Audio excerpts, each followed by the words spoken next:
The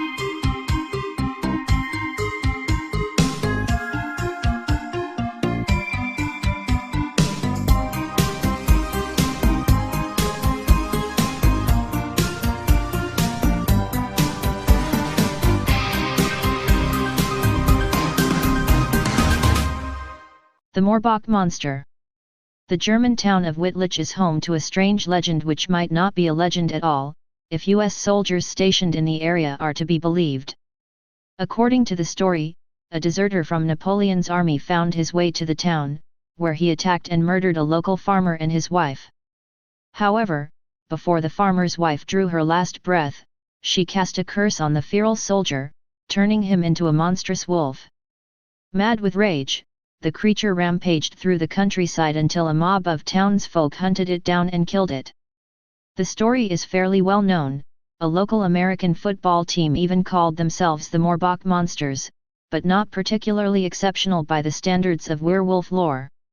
More interesting are the experiences of American servicemen stationed at the nearby Hahn Air Base during the Cold War. Apparently, a number of the American troops saw a mysterious wolf-like creature while patrolling the forested edges of the base. According to two anonymous accounts collected by the University of Pittsburgh, military policemen investigating a perimeter alarm stumbled upon a dog-like animal, which stood up on its hind legs and looked at them. The creature then took 3 long leaping steps and jumped over a high fence. The accounts differ on the exact height of the fence, but agree that it was taller than a man. The beast then disappeared into the forest. A sniffer dog was brought in, but it went berserk with fear, refusing to track the creature. University of Mainz anthropologist Matthias Burgard subsequently collected several other stories from U.S. servicemen who said they had seen strange animals or odd movements deep in the woods. One airman said he had been stalked by a hidden, howling beast while walking his dogs. Another witness rejected the theory that the Americans might have been startled by local wild hogs. "I grew up on a farm in the USA and this was no hog." Yet another serviceman offered Burgard an alternate explanation for at least some of the sightings. "It was always fun to scare the new guys with stories of the werewolf and then make them do a security check of the perimeter on foot. One of our K9s was this big black bover with bloodshot eyes. We would always send that dog's handler to meet the new guys." One of the accounts as a note, some of this is in Old English and may sound a little off. The Damnable Life and Death of Stubbe Peter. George Boers, London Chapbook of 1590. A True Discourse. Declaring the damnable life and death of one Stubbe Peter, a most wicked sorcerer, who in the likeness of a wolf committed many murders, continuing this devilish practice 25 years, killing and devouring men, women, and children. Who for the same fact was taken and executed the 31st of October. Last passed in the town of Bedburg, near the city of Cologne, in Germany. Truly translated out of the High Dutch, according to the copy printed in Cologne, brought over into England by George Boers' ordinary post, the 11th day of this present month of June 1590, who did both see and hear the same. At London. Printed for Edward Venge, and are to be sold in Fleet Street at the sign of the Vine. A most true discourse. Declaring the life and death of one Stubbe Peter, being a most wicked sorcerer. Those whom the Lord doth leave to follow the imagination of their own hearts, despising his proffered grace, in the end through the hardness of heart and contempt of his fatherly mercy, they enter the right path to perdition and destruction of body and soul forever, as in this present history in perfect sort may be seen, the strangeness whereof, together with the cruelties committed, and the long time therein continued, may drive many in doubt whether the same be truth or no, and the rather. For that sundry false and fabulous matters have heretofore passed in print, which hath wrought much incredulity in the hearts of all men generally, insomuch that now of days few things do escape, be it never so certain, but that it is embossed by the term of a lie or false report. In the reading of this story, therefore I do first request reformation of opinion, next patience to peruse it, because it is published for example's sake, and lastly to censure thereof as reason and wisdom doth think convenient, considering the subtlety that Satan used to work the soul's destruction, and the great matters which the accursed practice of sorcery doth effect, the fruits whereof is death and destruction forever, and yet in all ages practiced by the reprobate and wicked of the earth. Some in one sort and some in another, even as the devil giveth promise to perform. But of all other that ever lived, none was comparable unto this hell-hound, whose tyranny and cruelty did well declare he was of his father the devil, who was a murderer from the beginning, whose life and death and most bloody practices the discourse doth make just report. In the towns of Parad and Bedburg near Kolin in High Germany, there was continually brought up and nourished one Stubbe Peter, who from his youth was greatly inclined to evil and the practicing of wicked arts even from 12 years of age till 20, and so forwards till his dying day, insomuch that surfeiting in the damnable desire of magic, necromancy, and sorcery, acquainting himself with many infernal spirits and fiends, insomuch that forgetting the God that made him, and that Saviour that shed his blood man's redemption, in the end, careless of salvation gave both soul and body to the devil forever, for small carnal pleasure in this life, that he might be famous and spoken of on earth, though he lost heaven thereby. The devil, who hath a ready ear to listen to the lewd motions of cursed men, promised to give him whatsoever his heart desired during his mortal life, whereupon this vile wretch neither desired riches nor promotion, nor was his fancy satisfied with any external or outward pleasure, but having a tyrannous heart and a most cruel bloody mind, requested that at his pleasure he might work his malice on men, women, and children, in the shape of some beast, whereby he might live without dread or danger of life, and unknown to be the executor of any bloody enterprise which he meant to commit.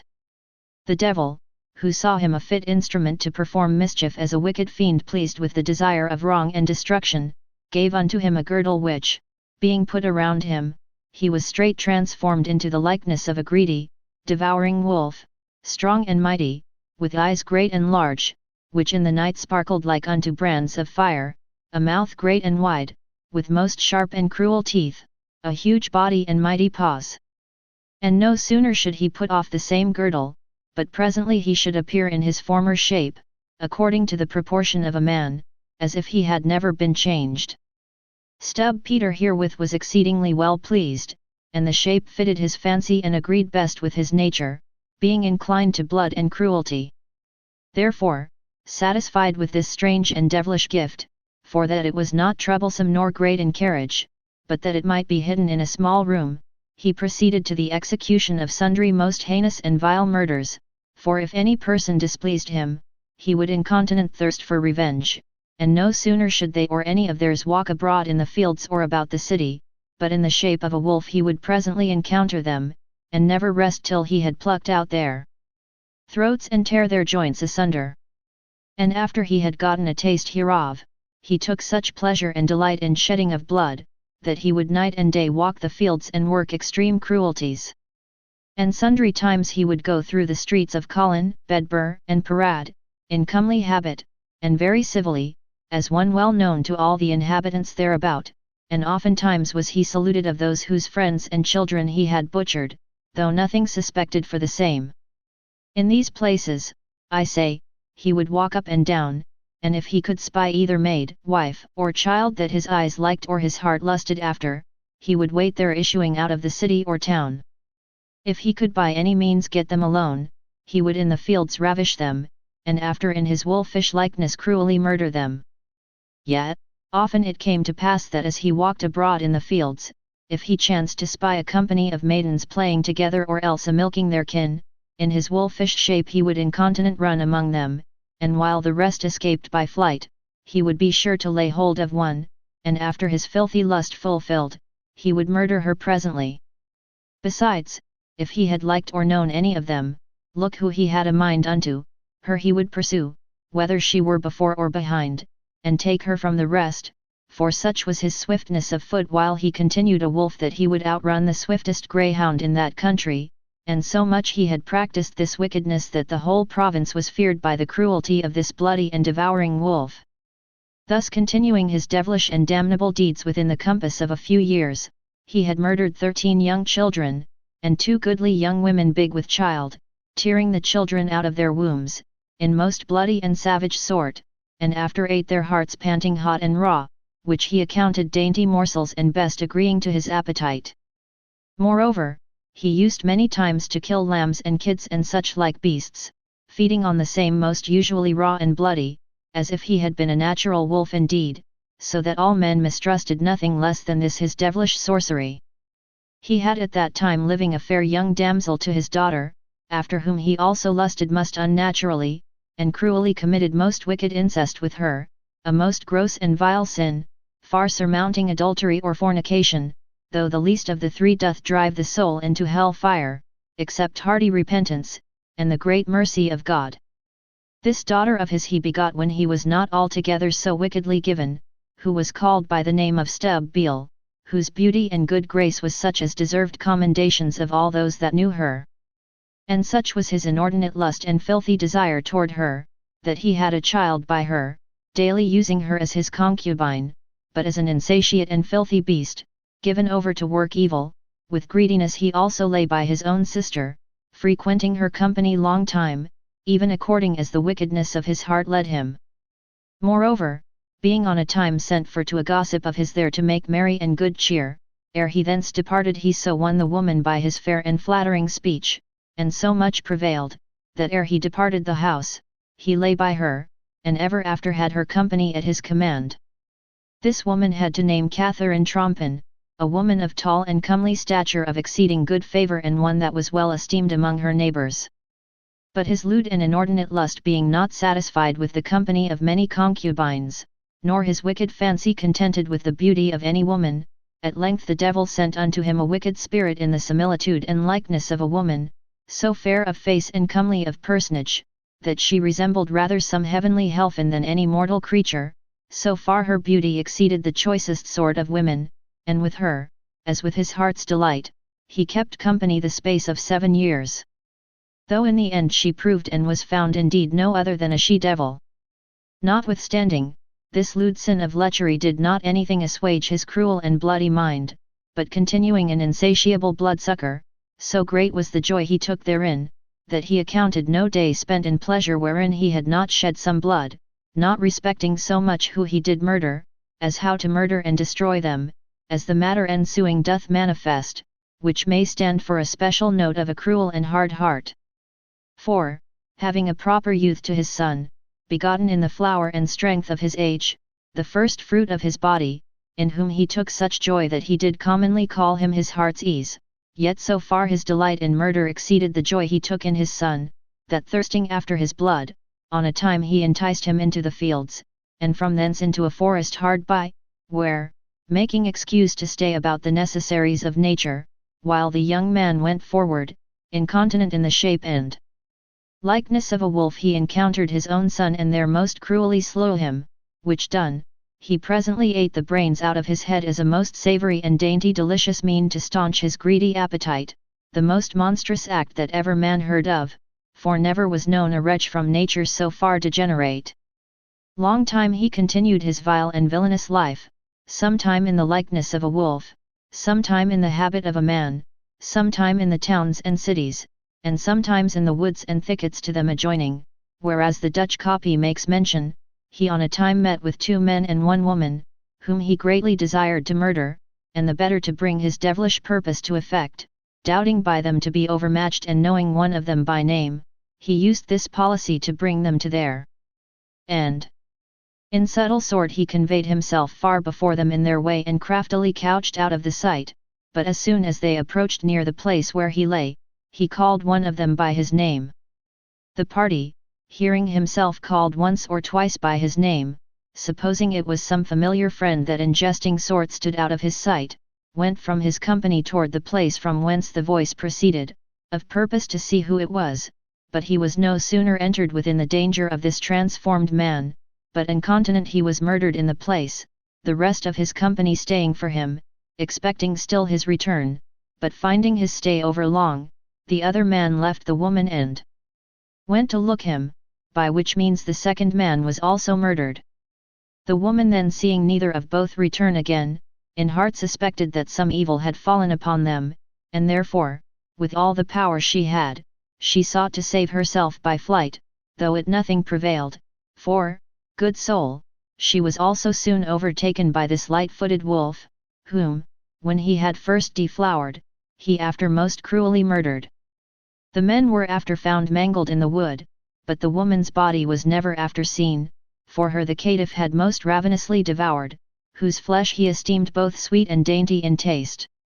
Thus this damnable Stubbe Peter lived the term of 25 years, unsuspected to be author of so many cruel and unnatural murders, in which time he had destroyed and spoiled an unknown number of men, women, and children, sheep, lambs, and goats, and other cattle, for, when he could not through the wariness of people draw men, women, or children in his danger, then, like a cruel and tyrannous beast, he would work his cruelty on brute beasts in most savage sort, and did act more mischief and cruelty than would be credible, although High Germany hath been forced to taste the truth thereof.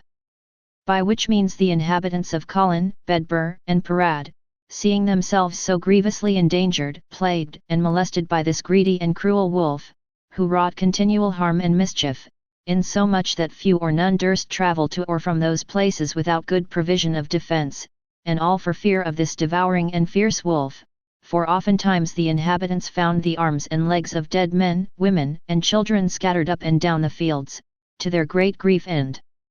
vexation of heart, knowing the same to be done by that strange and cruel wolf, whom by no means they could take or overcome, so that if any man or woman missed their child, they were out of hope ever to see it again alive, mistrusting straight that the wolf had destroyed it.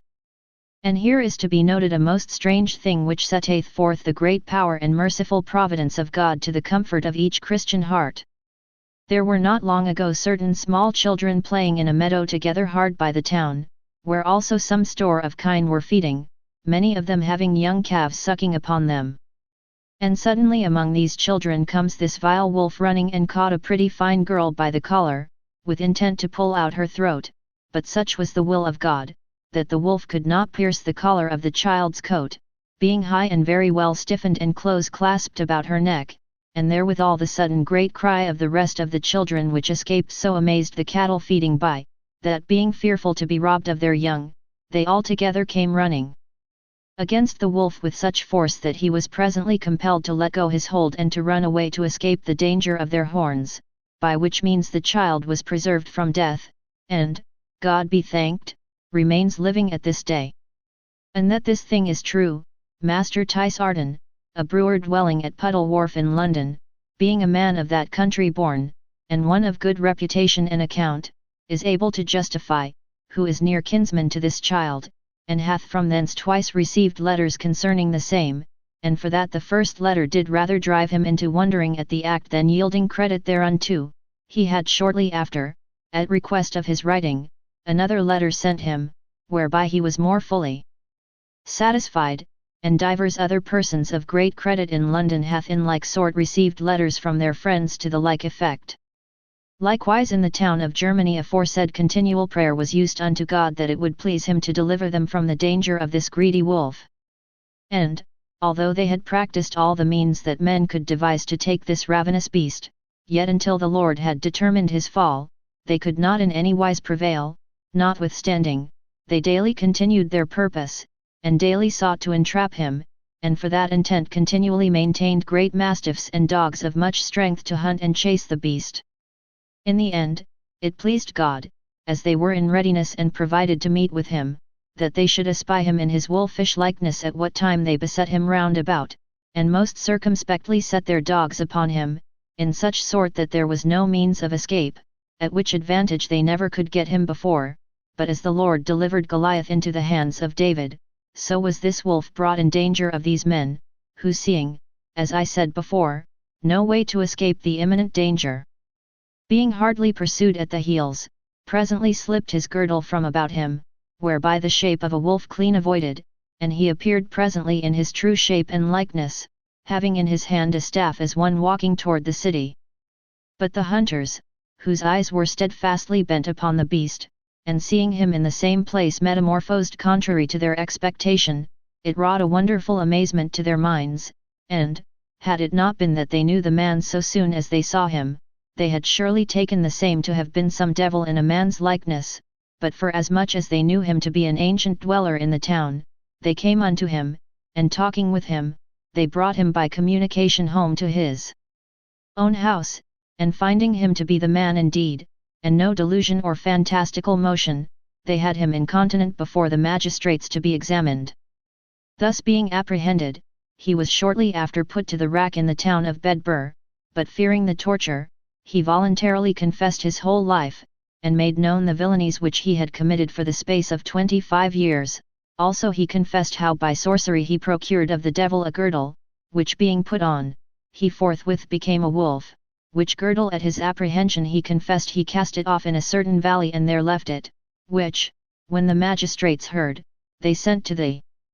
valley for it, but at their coming found nothing at all, for it may be supposed that it was gone to the devil from whence it came, so that it was not to be found.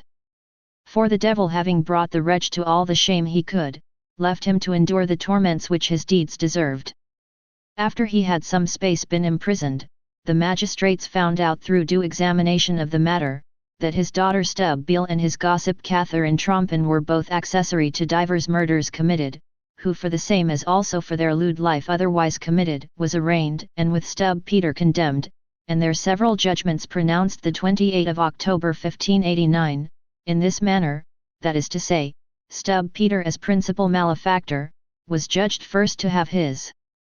body laid on a wheel, and with red-hot burning pincers in 10 several places to have the flesh pulled off from the bones, after that, his legs and arms to be broken with a wooden axe or hatchet, afterward to have his head struck from his body, then to have his carcass burned to ashes. Also his daughter and his gossip were judged to be burned quickly to ashes, the same time and day with the carcass of the aforesaid Stubbe Peter. And on the 31st of the same month, they suffered death accordingly in the town of Bedburg in the presence of many peers and princes of Germany. This, gentle reader, have I set down the true discourse of this wicked man Stubbe Peter, which I desire to be a warning to all sorcerers and witches, which unlawfully follow their own devilish imagination to the utter ruin and destruction of their souls eternally, from which wicked and damnable practice, I beseech God keep all good men, and from the cruelty of their wicked hearts. Amen. After the execution, there was by the advice of the magistrates of the town of Bedburg a high pole set up and strongly framed, which first went through the wheel whereon he was broken, whereunto also it was fastened, after that a little above the wheel the likeness of a wolf was framed in wood, to show unto all men the shape wherein he executed those cruelties. Over that on the top of the stake the sorcerer's head it was set up, and round about the wheel there hung as it were 16 pieces of wood about a yard in length with represented the 16 persons that was perfectly known to be murdered by him. And the same ordained to stand there. Stay paranoid my friends.